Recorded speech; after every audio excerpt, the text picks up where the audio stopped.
বন্দে মাতরম।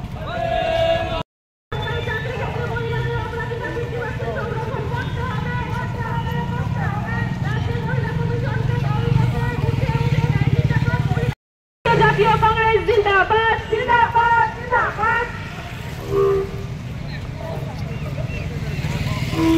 অবিলম্বে মহিলা সংরক্ষণ আইনকে বাস্তবায়িত করতে হবে। নারী নির্যাতন, নারী ধর্ষণ বন্ধে রাজ্য এবং কেন্দ্র সরকারকে কঠোর আইন প্রণয়ন করতে হবে। কংগ্রেস সোনিয়া গান্ধী প্রিয়াঙ্কা গান্ধী এবং কেন্দ্র সরকারকে কঠোর আইন প্রণয়ন করতে হবে।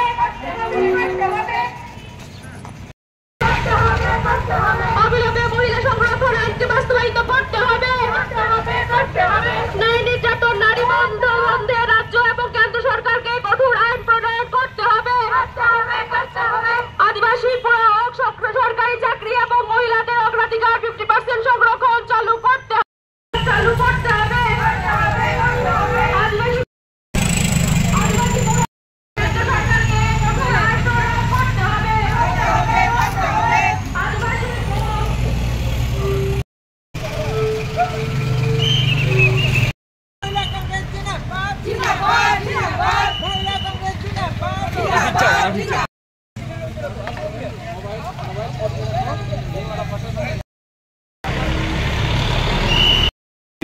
উপরে কোন শক্তি হতে পারে না যেটা আপনাদের মধ্যে রয়েছে। এটাকে খুঁজে বের করার জন্য আমার মায়েদের বোনদের কাছে আমি বিনম্র অনুরোধ,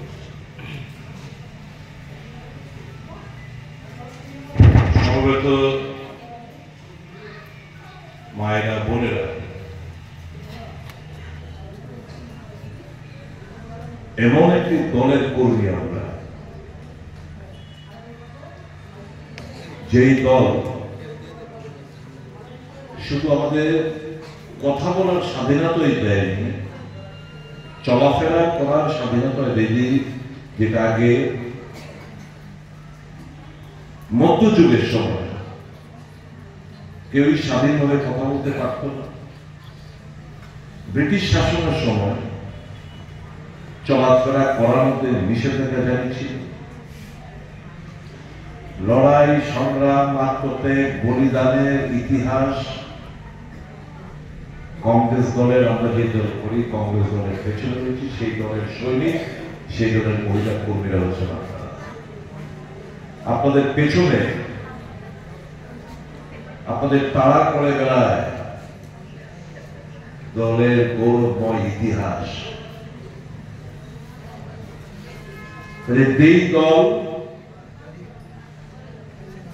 ত্যাগের ইতিহাস, বলিদানের ইতিহাস, স্বাধীনতার ইতিহাস, যে দল মায়েদের নিয়ে নতুন দিশা দেখাতে চায়, সেই দলকে শক্তিশালী করা ছাড়া আমাদের হাতে আর কোন রাস্তা নেই। বন্ধুরা, বর্তমান যে পরিস্থিতির মধ্যে আমরা বসবাস করছি,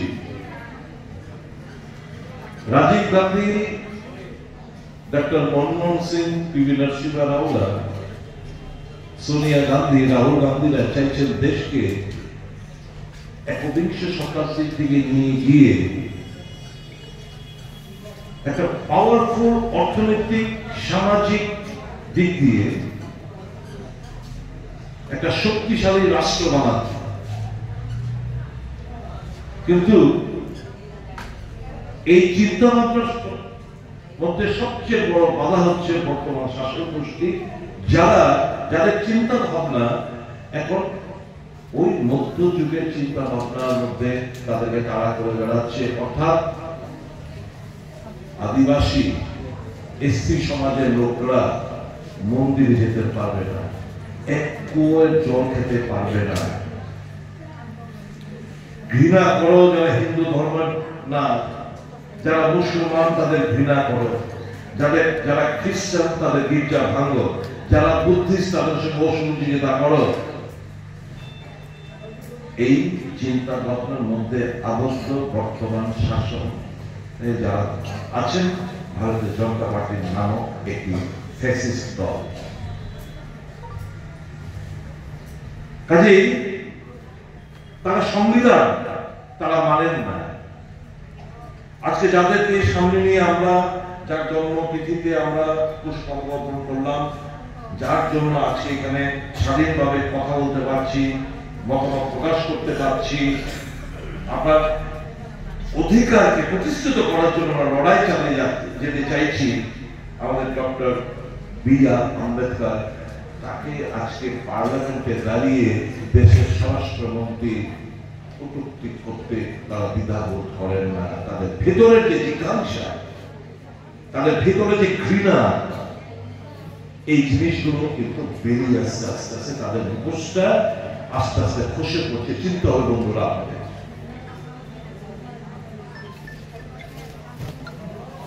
1925 সাল যে দল আজ থেকে প্রায় 100 বছর আগে 1925, আমার যদি মেমোরি আমার যদি বিক্রি না করে, ঠিক 100 বছর আগে এই ভারতীয় জাতীয় কংগ্রেসের সভানেত্রী হিসাবে চেয়ারে বসেন স্বাধীনতা সেনানী সরোজিনী নাইডু মহোদয়। এবং এই সরোজিনী নাইডু বসার পর এই দলের সাথে প্রচুর সংখ্যক মহিলারা যুক্ত শুরু করলেন। 1900 ঘৃণা শুধু তাদের লজ্জেই না, কথাবার্তাই না, তাদের আচরণও ধরা পড়ছে। ভুলে গেছেন মহারাষ্ট্রে, মধ্যপ্রদেশে আদিবাসী হওয়ার প্রেক্ষিতে ভারতীয় জনতা পার্টির এক নেতা তার গায়ে প্রস্রাব করে দিলেন। ভুলে গেছেন আপনারা? খবর দেখেননি আপনারা? সামাজিক মাধ্যম, টিভি পর্দায় দেখেননি আপনারা?